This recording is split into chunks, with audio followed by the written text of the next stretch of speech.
வணக்கம் நண்பர்களே, நான் உங்கள் தமயந்தி. இன்றைக்கி நம்ம ஒரு புத்தகத்தை பற்றி பேச போகிறோம். உங்கள் குழந்தைகள் அப்படின்னு ஒரு புத்தகம் திரு ஓஷோ அவர்களால் எழுதப்பட்டது. மா பிரியா அவர்கள் இதை மொழிபெயர்ப்பு செய்திருக்காங்க தமிழில். கண்ணதாசன் பதிப்பகத்தால் இந்த புத்தகத்தை வெளியிட்டிருக்காங்க. இந்த புத்தகத்தை அப்படியே வாசித்து காட்டுறது என்னுடைய நோக்கம் இல்லை. இந்த புத்தகம் வாசிக்கும் பொழுது என்னை நிறைய விஷயங்களை சிந்திக்க தூண்டியது. ஸோ அதை மற்றவங்களுக்கும் பயன்படட்டும் அப்படின்றதான் என்னோட நோக்கம். இதை நீங்கள் வாங்கி படிக்கணும், அவ்வளோதான். ஏன்னா நமக்கு ஒரு கதை சொல்லி முடிவு சொல்கிற கதைகளை விட நம்மளை சிந்திக்க வைக்கிற கதைகளை நம்ம தெரிஞ்சுக்க வேண்டியது ரொம்ப ரொம்ப முக்கியம்.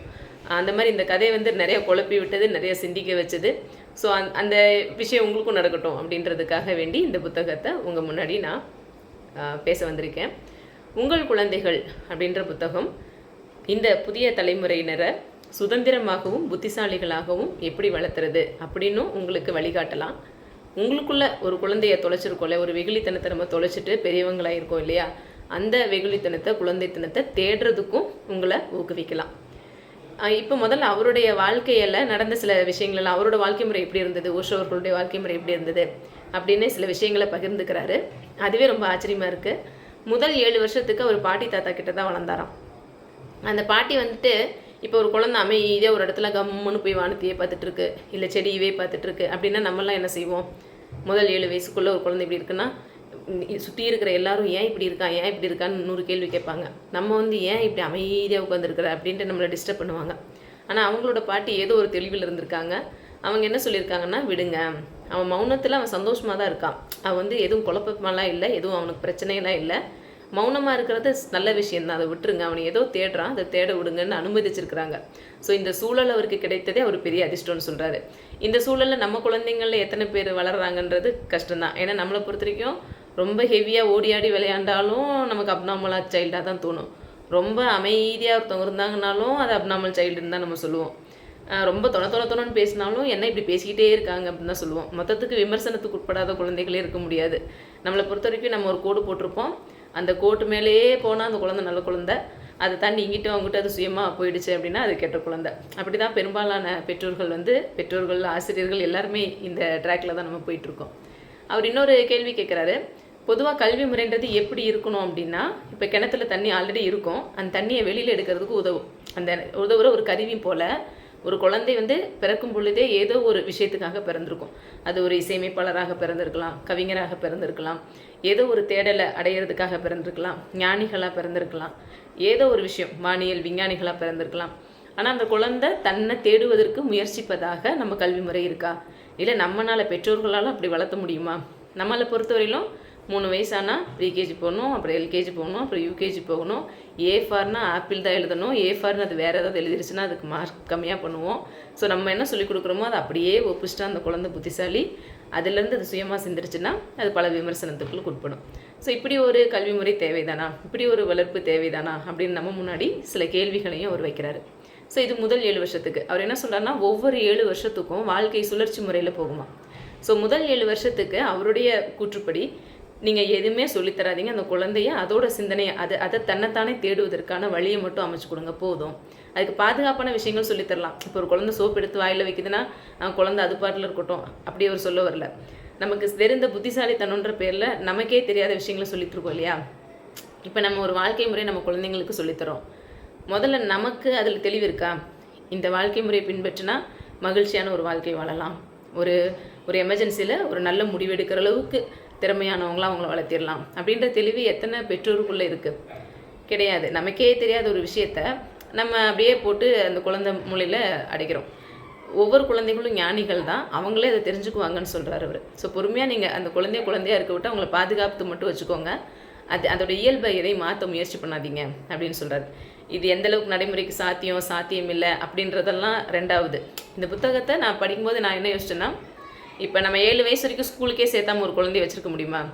நம்மளே அந்த முடிவெடுத்தாலும் சுற்றி இருக்கிற 100 பேருக்கு கேள்விக்கு ஆன்சர் பண்ணணும் நம்ம இல்லையா. ஏன் 7 வயசாச்சு பள்ளிக்கூடம் சேர்த்தலேன்னு நம்ம அந்த கேள்வியை தாண்டி வர முடியாது. ஏன் நம்ம குழந்தைங்களே கூட கேட்கலாம், ஏன் 3 வயசில் அந்த பாப்பா பள்ளிக்கூடம் சேர்ந்துருச்சு, என்ன ஏன் இன்னும் சேர்த்தலேன்னு கேட்கலாம். ஸோ இது இந்த புத்தகம் அப்படியே நான் பின்பற்றணும்னு சொல்ல வரல, நமக்கு சின்ன சின்ன யோசனைகளை சொல்லித்தரோம் அப்படின்றது என்னுடைய விஷயம். அடுத்த 7 to 14 வயசு வரைக்கும் என்ன சொல்கிறாரு அப்படின்னா, பொதுவாக பிற்காலத்தில் நடக்கிற பல தவறுகளுக்கும் இந்த பாலியல் புரிதல்கள் இல்லாதது தான் காரணம். அதனால் 7 to 14 வயசு வரைக்கும் குழந்தைங்கள ஆணும் பெண்ணுன்ற டிஃப்ரென்ஸ் இல்லாமல் வளர விடுங்கன்றாரு. இது வந்து 14ன்றதை இப்போ கொஞ்சம் குறைச்சிக்கலாம். ஏன்னா இப்போ பூ பெய்தல் வயதுன்றது 10 வயதுலேயே நிறைய பேர் பூ பெய்துறாங்க. அதனால் நம்ம வந்து 5 to 10ன்னு வச்சுக்கலாம். ஏன்னா அவர் சொன்ன காலகட்டம் இப்போ இல்லை இல்லைங்களா? அப்போ 14ன்றதே பெரிய வயசு மாதிரி தான் ஆயிடுச்சு. அப்போ 5லேருந்து 10 வயசு வரைக்குமான காலகட்டத்தில் குழந்தைங்கள்ட்ட இந்த குட் டச்சு, பேட் டச்சு, அப்புறம் வந்து அவர் ஃப்ராங்காக என்ன சொல்கிறாரு அப்படின்னா, நிர்வாணத்தை பழக்குங்க அப்படின்னு ஒரு வார்த்தையை சொல்லிடுறாரு. அதுக்கு என்ன அர்த்தம் அப்படின்னா, இப்போ கிராமங்களில் கூட ஆற்றுலலாம் குளிப்பாங்க, சர்வசாதாரணமாக அது குளிச்சுருவாங்க. இது அப்படி ட்ரெஸ் இதெல்லாம் ரொம்ப டூ மச்சாக கான்சியஸாக இது பண்ண மாட்டாங்க. இன்னொன்று அவங்கள்ட்ட தவறான எண்ணங்களும் இருக்காது. இப்படி நிர்வாணம் பழகி 10 வயசுக்குள்ளே வளர்கிற குழந்தைங்க ஃப்யூச்சரில் தப்பான வீடியோவை டவுன்லோட் பண்ணி பார்க்காது அப்படின்றாரு. இது மேலோட்டமாக சொல்லும்போது உங்களுக்கு ஒரு மாதிரி தப்பாக கூட பண்ணலாம். என்ன இப்படி சொல்கிறாங்க அப்படின்னு உங்களுக்கு என்ன சொல்கிறது, நம்ம இது வரைக்கும் கேட்ட விஷயங்கள்லேருந்து ஒரு கருத்து மாறுபடும் போது அதுக்கு எதிர்ப்பு வரலாம். ஆனால் அவர் சொல்கிற விஷயத்த ரொம்ப உன்னிப்பாக கவனித்தோம் அப்படின்னா, இவ்வளோ தான் பொண்ணு, இவ்வளோ தான் பையன் அப்படின்னு அதை புரிதல் இருந்துச்சு. இது வெறும் சதையும் தோலும் தான், இதில் ஒன்றும் பெருசாக அட்ராக்ட் பண்ணுறதுக்கு ஒன்றும் இல்லை அப்படின்னு ஒரு புரிதல் ஒரு 10-14 வயசுக்குள்ளே நம்ம வர வச்சிட்டோம் அப்படின்னா, அதுக்கப்புறம் அந்த குழந்தை வளர்ந்து தப்பான வீடியோ டவுன்லோட் பண்ணுற ஒரு குழந்தையாக வராதுன்றாரு. இந்த கான்செப்ட் எனக்கு என்னமோ சரின்னு தான் தோணுது. ஏன்னா நம்ம ரொம்ப டூ மச் அவேர்னஸ்ன்ற பேரில் ரொம்ப அதீதமாக ஒரு அந்தந்த வயசில் சொல்லி தரக்கூடாத விஷயங்களையும் சொல்லி தந்துடுறோம். 2 லைனுமே நமக்கு தெரியல, என்ன சொல்லித்தரணும்னு தெரில, எதை சொல்லித்தரக்கூடாதுன்றதுலேயும் நம்மக்கிட்ட கிளியர் ஐடியா இல்லை. அதனால் அந்த குழந்தைங்கள ஒரு 10 வயசு வரைக்கும் விளையாடுறாங்களா, அண்ணன் தம்பிங்களோட விளையாடுறாங்களா, நண்பர்களோட விளையாடுறாங்களா, கொஞ்சம் ஃப்ரீயாக விடுங்கன்றாரு. அப்போயே போட்டு அடக்குமுறையில் பண்ணாதீங்க. இப்போ பக்கத்து வீட்டு கூட நம்ம 2 வயசு குழந்தைய கூட நம்பி விடுறதில்ல. நிறைய தவறுகள் நடக்குது, அது உண்மை தான். அந்த காலத்தில் இந்த தவறுகள் நடந்துட்டு தான் இருந்துச்சு. இப்போ செய்திகள் எல்லாருமே வெளியில் வருது. அந்த காலத்தில் எதுவுமே நடக்கலை, இப்போ தான் நடக்குதுன்றது மீனிங் இல்லை. இந்த காலத்தில் எல்லா செய்திகளும் வெளியில் வரனால ஏதோ எல்லாமே தப்புன்ற மாதிரியான ஒரு சூழல் அமைஞ்சிட்டனால நம்ம பாதுகாப்பை தான் நினச்சிட்டு ரொம்பவே அதை ரெஸ்ட்ரிக்ட் பண்ணிடுறோம். இதுதான் வந்து ஃப்யூச்சரில் அந்த குழந்தை தவறான விஷயங்களுக்கு போகிறதுக்கு வழிவகுக்குது அப்படின்ற மாதிரி ஒரு கருத்து இருக்குது. இது உடன்படுறீங்களா உடன்படலையான்றது 2வது விஷயம். நம்மளை சிந்தனையை தூண்டலாம், அதுக்காக இதை நான் சொல்கிறேன். திரும்ப அவர் அடுத்த ஸ்டேஜுக்கு, இந்த அடலசன் ஸ்டேஜுக்கு போகிறாரு, 14லேருந்து 21. அது வந்து அவர் ஒரு இன்சிடென்ட் சொல்கிறார், அவருடைய வாழ்க்கையில் நடந்த ஒரு விஷயத்த சொல்கிறாரு. இதுவுமே வந்து கொஞ்சம் கற்பனைக்கு அப்பாற்பட்டது தான் நம்மளை பொறுத்தவரையிலும். என்ன அப்படின்னா, ஒரு 15 வயசு அந்த மாதிரி இருக்கும் பொழுது அவர் போய் அவங்க அப்பா கிட்டே கேட்டாராம், அப்பா இந்த மாதிரி எல்லோரும் சிகரெட் பிடிச்சனால அதை பார்த்துட்டு எனக்கு சிகரெட் பிடிக்கணும்னு ஆசை வருது, நான் அதை வந்து செய்யணும், இந்த இருக்கிறதுலே நல்ல உயர்தரமான சிகரெட் எனக்கு வாங்கி கொடுங்க, எது நல்ல பிராண்டோ அதை எனக்கு வாங்கி கொடுங்கன்னு கேட்டாராம். எல்லா அப்பாவும் போலாம் அவரும் அதிர்ச்சி ஆகிட்டாராம். என்னடா இப்படி பேசுகிறேன்னு. இல்லை எனக்கு வேணும் அப்படின்னாராம். அவர் எதிர்த்துருக்கிறாரு. அதுக்கு இவர் சொன்னாராம், அப்பா நீங்கள் வந்து இப்போ நான் உண்மையாக உங்கள்கிட்ட சொல்கிறேன், எனக்குள்ளே என்ன ஒரு எண்ணம் வந்துச்சோ அதை நான் உண்மையாக உங்கள்கிட்ட சொல்கிறேன். இப்போ நீங்கள் என்னை திட்டுன்னு இல்லைங்களாலோ, அதை வந்து அடித்து வேணான்னு சொன்னீங்கனாலோ அந்த எண்ணம் எனக்கு மாறப்போகிறதில்ல. நான் இதை வேறு விதமாக செய்வேன், உங்கள்கிட்ட பொய் சொல்லி மறைச்சி செய்வேன். அதுக்கப்புறம் என்கிட்ட காசு இருக்காது, அப்போ அதுக்கான காசை நான் திருடி செய்வேன். அப்போ நான் திருடனாகவும் பொய் சொல்கிறனாவும் மாறணும் அப்படின்னு நீங்கள் நினைக்கிறீங்களா? நான் உண்மையாக இருக்கிறது உங்களுக்கு பிடிக்கலையா அப்படின்னு அவர் பேசியிருக்கிறாரு அவங்க அப்பா கிட்ட. முதல்ல இந்த சுதந்திரத்தை அவங்க அப்பா கொடுத்ததுக்கே பெரிய அவருடைய வளர்ச்சியே வேறு விதமாக இருந்திருக்குன்றது இப்போ இருந்து புரியுது. ஏன்னா நம்மளால் இந்த மாதிரி பேச முடியாது இல்லையா? இப்போ கூட நம்ம அம்மா அப்பா கிட்ட இந்தளவுக்கு ஃப்ராங்காக நம்மளால் பேச முடியாது. இப்போ அவங்க அப்பா யோசிச்சிருக்காரு, சரி அவன் சொன்னதுலேயும் பாயிண்ட் இருக்குது, இப்போ உண்மையாக வந்து என்ன தோணுதோ அதை நம்மக்கிட்ட வந்து சொல்லிட்டான், சரின்னு வாங்கி கொடுக்கலான்னு போகிறாரு. சுற்றி முற்றி இருக்கிறவங்கெல்லாம் தாத்தா பாட்டி எல்லாருமே திட்டிருக்கிறாங்க, என்னையா நீ அவன் தான் சின்ன பையன், அவன் கேட்குறத 4 அடியை போட்டு சரி பண்ணாமல் நீ இப்படி பண்ணுறேன்னு சொல்லியிருக்காரு. இருந்தாலும் அவங்க அப்பா வந்துட்டு வாங்கி கொடுத்துருக்காரு, அந்த சிகரெட்டை வாங்கி கொடுத்துருக்காரு. அவர் குடித்தோடனே அவருக்கு வந்துட்டு ஒரு மாதிரி இருமல் வந்துருக்கு, அந்த ஸ்மெல்லெல்லாம் பிடிக்கல. அப்போ இனிமேல் நான் குடிக்க மாட்டேன், இனிமேல் இதை செய்ய மாட்டேன் அப்படின்னு கொடுத்துட்டு அதுக்கப்புறம் அவர் சொல்லியிருக்கிறாரு, இப்போ நான் வந்து என் மனசில் என்ன தோணுதோ அதை நான் வந்து உங்ககிட்ட சொல்லுவேன், உண்மையாக சொல்லுவேன். நீங்கள் இப்படி ஒவ்வொரு முறையும் அறிவுரை சொல்லிவிட்டு இந்த உண்மையை மறைக்கவோ இல்லை அதை தடுக்கவோ முயற்சி செய்தீங்கன்னா நான் திரும்ப உண்மை சொல்கிறது எனக்கு கஷ்டம். அதனால் நீங்கள் நான் ஒவ்வொரு முறை எனக்குள்ளே தோன்ற எண்ணங்களை உண்மையாக வெளிப்படுத்தும் போது எனக்கு பரிசு கொடுங்க, இந்த மாதிரி எதிர்ப்பு தெரிவிக்காதீங்க, அப்போ தான் நான் உங்கள்கிட்ட அடிக்கடி நான் உண்மையாக பேசுவேன் அப்படின்னு சொல்லியிருக்கிறது. இதுவுமே அப்படி தான், இதுவுமே என்ன சொல்கிறது, பியாண்ட் த இமேஜினேஷன் மாதிரி. நம்ம லைஃப்பில் இது கற்பனை பண்ண முடியுமான்னு தெரில. இப்போ நான் எங்கள் அப்பா கிட்டேயோ எங்கள் அம்மா கிட்டே போய்ட்டு இந்த அளவுக்கு ஃப்ரீயாக நான் இன்றைக்கி பேச முடியுமா, இல்லை இப்போ இருக்க ஜென்ரேஷன் பிள்ளைங்க பேச முடியுமான்னு தெரியல. ஆனால் இது ஒரு நல்ல விஷயம். உண்மையாக குழந்தைங்க ஒரு விஷயத்தை வந்து சொல்லும்போது அதை வந்து நம்ம கண்ட்ரோல் பண்ண முயற்சி பண்ணோம்னா நம்ம நினச்சிருப்போம் அது நம்ம முன்னாடி தான் நடக்காதே தவிர பின்னாடி போய் நடக்கும். நம்ம நினச்சிருப்போம் நம்ம குழந்தைய திருத்திட்டோம்னு நினச்சிருப்போம், கிடையாது.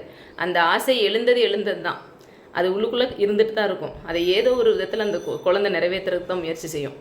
நம்ம முன்னாடி அதை நடிக்க தான் ஆரம்பிக்குமே தவிர, இல்லை பொய் சொல்ல ஆரம்பிக்குமே தவிர, அந்த ஆசை உள்ளுக்குள்ளே இருந்துகிட்டே தான் இருக்கும். அப்போ இது ஒரு அணுகுமுறை. குழந்தைகள் உண்மையாக வெளிப்படும் பொழுது அவங்கள்ட்ட அந்த அந்த பேச்சை நம்ம கேட்கணும். அந்த உண்மையை சொன்னதுக்காக அவங்களுக்கு பரிசு கொடுக்கணும்னு சொல்கிறாரு. இது நடைமுறைக்கு எவ்வளோ சாத்தியன்றதை நீங்களே முடிவு பண்ணிக்கோங்க. இந்த புத்தகம் இதையும் பேசுது. இவர் வெறும் குழந்தைகள் வளர்ப்பை மட்டும் பேசலை, இது வந்து கேள்வி பதில் மாதிரி இந்த புத்தகம் டிஸ்கஸ் பண்ணுது. அதில் ஒரு அம்மா சொல்கிறாங்க, இந்த மாதிரி குழந்தைக்காகவே வாழ்கிற மாதிரி இருக்குது, என் மொத்த வாழ்க்கையை நான் குழந்தைக்கே செலவு பண்ணிகிட்ருக்கேன், குழந்தைக்கு 11 வயசு ஆகியும் கூட நான் அவளை பார்த்துக்கிட்டே இருக்க மாதிரி இருக்குது அப்படின்னு சொல்கிறாங்க. அப்போ அதையும் சொல்கிறாரு, குழந்தைகள் வந்து ரொம்ப புத்திசாலியானவங்க. இன்னும் சொல்லப்போனால் அவங்க என்ன சொல்கிறாருன்னா, அவங்க சூழ்ச்சி கூட செய்வாங்க. இப்போ நீங்கள் ஒரு முறை நீங்கள் அவங்களுக்கு அடிமைன்னு வெளிப்படுத்திட்டீங்கன்னா உங்களை வாழ்நாள் முழுசும் பயன்படுத்திக்கிற முயற்சியில் கூட ஈடுபடுவாங்க. பெற்றோர்களுக்கும் அவர் அறிவுரை சொல்கிறாரு. அதாவது உங்களோட சுதந்திரத்தை இழந்து பெற்றோர்கள் முழுக்க அப்படி சரணடையவும் வேணாம் குழந்தைக்கு முன்னாடி. இப்போ இருக்க பேரண்ட்ஸ் பண்ணுற தப்பு பெரிய தப்பு அதுதான். இப்போ முன்னாடி இருக்க பேரண்ட்ஸ் வந்து பிள்ளைங்களை அடக்கி ஆள ஆரம்பித்தாங்க. இப்போ இருக்க பேரண்ட்ஸ் வந்து குழந்தைங்க சுதந்திரமாக வளரட்டும் அப்படின்ற பேரில் குழந்தைகளுக்கு அடிமையாக இருக்கும் அந்த அந்த ரேஞ்சுக்குள்ளே இறங்கிட்டாங்க. ஏன்னா இப்போ பெற்றோர்களோட கதறல் நாளுக்கு நாள் அதிகமாகிட்டே போகுது. சொல் பேச்சு கேட்குறதில்ல, நம்மளை அவங்க டாமினேட் பண்ணுறாங்க, இந்த மாதிரி வார்த்தைகள்லாம் முன்னாடி ஜென்ரேஷன் பேரண்ட்ஸ் சொன்ன மாதிரி எனக்கு தெரில. இப்போ இருக்க பேரண்ட்ஸ் வந்து சொல்லிகிட்டு இருக்காங்க. ஸோ அவர் அதே சொல்கிறாரு, நீங்கள் வந்து குழந்தை சுதந்திரத்துலேயும் தலையிடாதீங்க, உங்களோட சுதந்திரத்தை முழுக்க குழந்தைகிட்ட அடவும் வைக்காதீங்க, கரெக்டாக பேலன்ஸ்டாக இருங்க அப்படின்ட்டு அந்த அறிவுரையும் சொல்லியிருக்காரு. இது இன்னும் நல்லா டீட்டெயிலாக இருக்குது அந்த புத்தகத்தில். ஸோ இதெல்லாம் நல்ல விஷயங்கள். இந்த புத்தகத்தை படிக்கும் பொழுது எனக்கு பிடிச்ச விஷயங்கள், நம்மளை நிறைய விஷயங்கள் யோசிக்க வைக்குது இந்த புத்தகம்.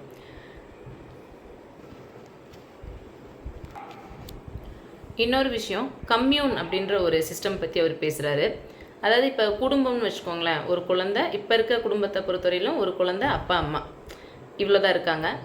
அந்த காலத்தில் எப்படி இருந்துச்சு அப்படின்னா, பெரிய தாத்தா பாட்டிங்க சித்தப்பா சித்தி எல்லோரும் கூட்டு குடும்பமாக இருந்தாங்க.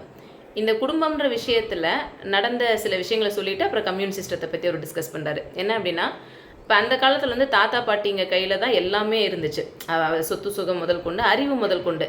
ஏன் அப்படின்னா, இப்போ ஒரு விவசாயியோடைய மகனாக ஒருத்தர் பிறக்கிறான்னா அந்த விவசாயத்தை அப்பா விட்டந்தோ தாத்தா விட்டந்தோ கற்றுக்கணும். அப்போ ஒரு விஷயத்தை கற்றுக்கணும் அப்படின்னா அவங்க சொல் பேச்செல்லாம் கேட்டால் தான் அவங்க நமக்கு கற்றுத் தருவாங்க. ஸோ அப்படி ஒரு நிலை இருந்தது. அதனால தான் அந்த காலத்தில் பெரியவங்களுக்கு அதீத மரியாதை கிடைச்சது.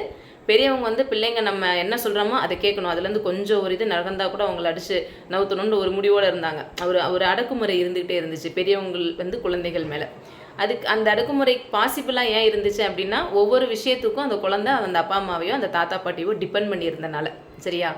இப்போ ஏன் அது நடக்கிறதில்ல? இப்போ இருக்க அப்பா அம்மாவோட பெரிய கம்ப்ளைண்ட் என்ன அப்படின்னா, என் பேச்சை இது கேட்க மாட்டேங்குது, எழுத்து பேசுது, அந்த காலம் மாதிரி இந்த காலம் இல்லை அப்படின்ற ஒரு நிலை ஏன் வருது அப்படின்னா, குழந்தைங்களுக்கு வந்து இப்போ தகவல் வந்து இப்போ ஒரு 10வது படிக்கிற பிள்ளைக்கு நம்ம என்ன தெரியுமோ அதை விட அதிகமான இன்ஃபர்மேஷன் தெரியும். அப்போ தகவல்களை அது நிறையா விஷயங்களில் செல்ஃபோன் அது இதுன்னு ஏகப்பட்ட விஷயங்களை அது தெரிஞ்சுக்குது. நம்ம ஒரு ஒரு ஒரு குயவன் வந்து தன் மண்பானை செய்கிறது எப்படின்னு தாம் பிள்ளைக்கு அப்பா அம்மா சொல்லி கொடுத்தா தான் உண்டு, விவசாயம் வந்து தாம் பிள்ளைக்கு அப்பா அம்மா சொல்லி கொடுத்தா தான் உண்டு அப்படின்ற நிலை இப்போ இல்லை. நீங்கள் என்ன தெரிஞ்சுக்கணுன்னாலும் செல்ஃபோனில் அப்படி சர்ச் பண்ணால் வந்து சேர்ந்துருது. ஏதோ ஒரு விதத்தில் அவங்கள்ட்ட நிறைய தகவல்கள் தெரிஞ்சுக்கிறாங்க. அப்போது எந்த விதத்துலையும் நம்ம அப்பா அம்மாவையோ தாத்தா பாட்டியோ சார்ந்திருக்க வேண்டிய அவசியம் இல்லைன்ற ஒரு நிலைக்கு அவங்க வர்றாங்க. இந்த மாதிரி நிறைய விஷயங்களால தான் பேரண்ட்ஸை வந்துட்டு குழந்தைங்க வந்துட்டு மதிக்கலைன்றதை விட பேரண்ட்ஸ் இதை ஏற்றுக்கோங்கன்றார் அவர். இதை மதிக்கலைன்ற கான்செப்டுக்கே வராதிங்க, உங்கள் குழந்தை உங்களை விட அறிவாளியாக இருந்தால் அதை சந்தோஷமாக ஏற்றுக்கோங்க. நீங்கள் வந்து உங்கள் தாத்தா பாட்டி என்ன உங்களுக்கு செஞ்சாங்களோ அதையே உங்கள் குழந்தைக்கு நீங்கள் செய்யணும் அப்படின்னு ஆசைப்படாதீங்க. ஏன்னா அப்போ இருந்த சூழல் வேறு, இப்போ இருக்கிற சூழல் வேறு. அதனால் இந்த குழந்தைங்கள இப்படியே ஏற்றுக்கோங்க. அவங்க எழுத்து பேசுகிறாங்களா, அந்த பேச்சில் இருக்கிற உண்மை என்னென்னு ஆராய்ங்க. அதை விட்டுட்டு என்னென்ன எழுத்து பேசுனியா அப்படின்னு உணர்ச்சி வசலாம் படாதீங்கன்னு சொல்கிறாரு. இது ஒரு நல்ல அறிவுரையாக இருக்குது. ஏன்னா நம்ம வளர்ந்த மாதிரியே நம்ம குழந்தை வளரணும்னு எதிர்பார்க்குறோம், அது நடக்காது. ஏன்னா நம்ம வளர்ந்த சுச்சுவேஷனில் அந்த குழந்தை இல்லை இல்லையா. நம்ம வந்து நமக்கு எதுவுமே தெரியாது, அப்பா அம்மாவை முழுக்க டிபெண்ட் பண்ணோம். அதனால் நம்ம அவங்க பேச்செல்லாம் கேட்டுக்கிட்டோம், நம்ம அடித்தாலும் வாங்கிட்டோம். இப்போ அந்த குழந்தைக்கு முழு சுதந்திரம் இருக்குது, நிறையா தகவல்களை தெரிஞ்சுக்குது. நம்ம சொல்கிறது அப்படியே அந்த குழந்தை நம்பணும்னு அவசியம் இல்லை. நிலாவில் பாட்டி வடை சுட்டாங்கன்னு நம்ம சொன்னதை கிட்டத்தட்ட பல வருஷங்களாக நம்பிட்டு இருந்தோம். நிஜமாவே நிலாவுக்குள்ளே பாட்டி வடை சுடுறாங்கன்னு அந்த அளவுக்கு தான் நம்ம. அதனால தான் நம்ம அடி வாங்கினாலும் வாங்கிட்டு இருந்துட்டோம்.